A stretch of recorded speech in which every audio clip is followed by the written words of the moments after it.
جیسے ہی حج فرض ہوا تو حج کرنے میں ہم جلدی کریں۔ حضرت عمر ابن خطاب رضی اللہ تعالیٰ عنہ نے فرمایا کہ میرا جی چاہتا ہے کہ فلاں فلاں بستی میں کچھ لوگوں کو بھیجوں کہ جن لوگوں پہ حج فرض ہوا ہے اور وہ لوگ طاقت اور صلاحیت کے باوجود بھی حج نہیں کرتے ہیں تو ان کے اوپر ہم جزیہ کو لازم کر دیں۔ جزیہ یعنی ٹیکس،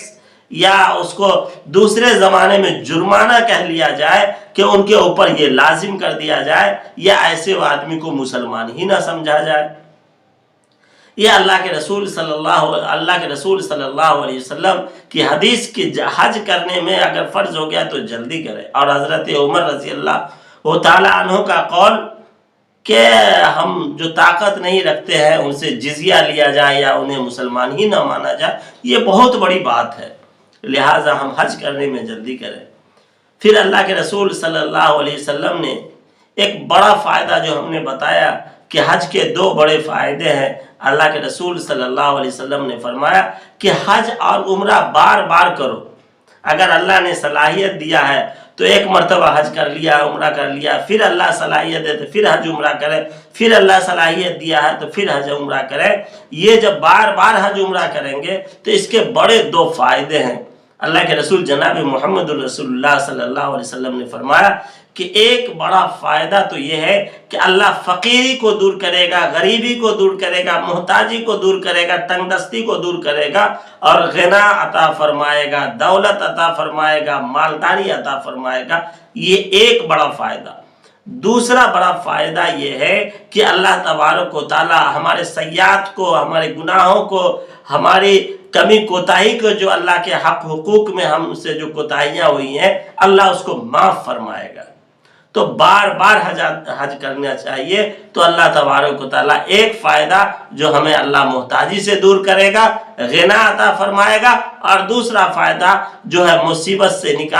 دوسرا فائدہ جو اللہ تبارک و تعالیٰ گناہ سے نکالے گا، ہمارے گناہ کو دھو ڈالے گا، ہمارے گناہوں کو زائل کر دے گا، اور ہمارے گناہوں کو اللہ تبارک و تعالیٰ معاف کر دے گا۔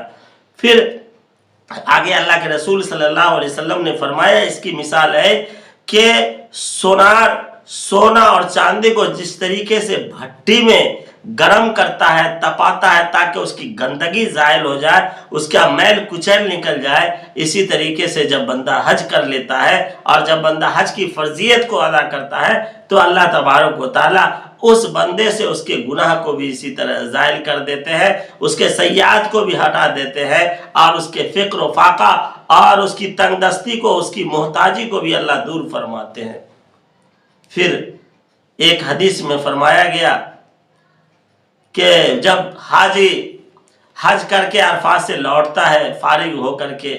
تو اس دن شیطان اتنا روتا ہے کہ وہ پوری زندگی میں اتنا کبھی نہیں رویا ہو کہ جب حاجی حج کر کے لوٹتا ہے تو پورے گناہ سے اس طرح سے پاک و شفاف ہوتا ہے، پورے گناہ سے اس طرح سے دھلا ہوا ہوتا ہے کہ گویا کہ اس کی ماں نے آج ہی جنم دیا اس حاجی کو، اس کے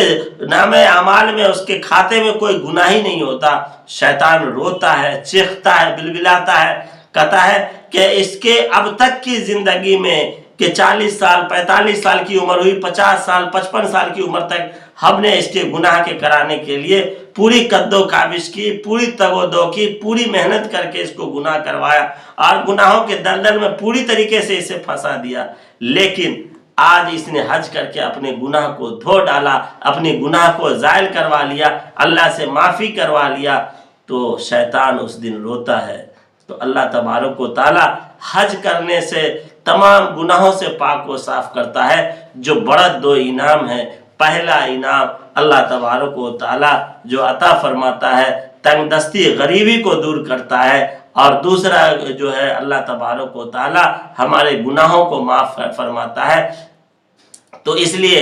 ہمیں اگر مالداری چاہیے، غریبی سے ہمیں دور ہٹنا ہے، تو اللہ تبارک و تعالیٰ کے عشق میں پاگل ہو کر کے دیوانگی کے ساتھ حج کا مصمم ارادہ کریں اور حج کے لیے جائیں، اور دوسرا اپنے گناہوں کو اگر معافی کرانا ہے تو دیوانے بن کر کے حج کرنے کا ارادہ کرے اور حاجی بن جائے اور حج کے لیے پہنچے اور وہاں جا کر کے مصمم ارادہ کرے اور توبہ کرے کہ انشاءاللہ آج کے بعد میرے دل کی دنیا بدل جائے گی، گناہ میری زندگی سے زائل ہو جائیں گے، گناہ کا تصور بھی میرے دماغ میں نہیں آئے گا۔ اللہ تبارک و تعالیٰ سے یہ دعا کریں گے تو اللہ تبارک و تعالیٰ جو ہے ہمیں کامیاب و کامران کرے گا۔ حج کے اس دو فائدے کو یاد رکھے، انشاءاللہ اللہ تبارک و تعالیٰ ہمارے حج کو حج مبرور بنا دے گا انشاءاللہ العزیز۔ آئندہ ہم حج کی حکمت کو اور حج کے فلسفے کو بتائیں گے کہ اللہ نے حج میں کیا حکمت اور کیا فلسفہ رکھا ہے۔ انشاءاللہ